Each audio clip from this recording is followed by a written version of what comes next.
கிறிஸ்துவுக்குள் அன்பானவர்களே, இயேசு கிறிஸ்துவின் நாமத்தில் உங்களுக்கு அன்பின் வாழ்த்துக்களை தெரிவித்துக் கொள்கிறேன். ஒவ்வொரு நாளும் ஆண்டவர் நமக்கு ஒரு ஜெபத்தை கற்றுக் கொடுத்து கொண்டே இருக்கிறார். ஜெபத்தை தியானிக்கிறோம், ஜெபிக்கிறோம். நான் விசுவாசிக்கிறேன், மோர் தென் 20 days 20 நாளுக்கு மேலே ஆயிடுச்சுன்னு நினைக்கிறேன். 20 நாளைக்கு மேலே கர்த்தர் நம்மளை ஜெபிக்கும்படியாக வைத்திருக்கிறார். நீங்கள் தொடர்ந்து இந்த ஒவ்வொரு ஜெபத்தையும் எடுத்து வச்சு எழுதி இந்த 20 நாள் செய்த ஜெபத்தையும் ஒரே நாள் ஜெபம் பண்ணால் கூட நம்ம ஜெபிக்கிறவர்களாய் மாறிவிடுவோம். கர்த்தர் நம்மளோடு கூட இடைபடுவாராக, பேசுவாராக, ஜெபத்தை குறித்து நமக்கு கற்றுக் கொடுப்பாராக. இயேசு கற்றுக் கொடுத்த ஜெபத்தில் கடைசி பகுதி, லார்ட்ஸ் பிரேயரில் கடைசி பகுதியில் ஒரு ஜெபத்தை கர்த்தர் கொடுத்துருக்கிறார். என்னென்னு சொல்லி கொடுத்துருக்கிறார். என்னென்னா, மத்தேயு எழுதின சுவிசேஷம் 6ஆம் அதிகாரம் 13வது வசனம். எங்களை சோதனைக்குட்பட்டா பண்ணாமல் தீமை நின்று எங்களை ரட்சித்து கொள்ளும்.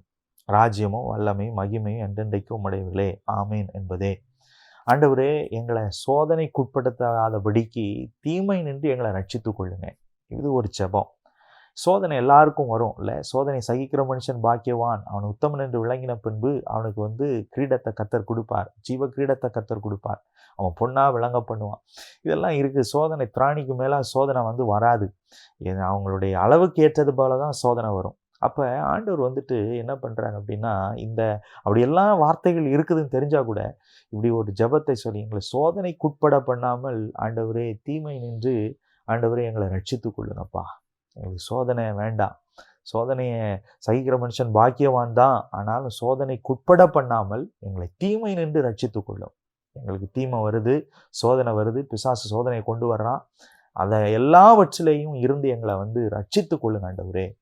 இயேசு 40 நாள் உபவாசம் பண்ண பிறகு பிசாசினால் சோதிக்கப்பட்டார்.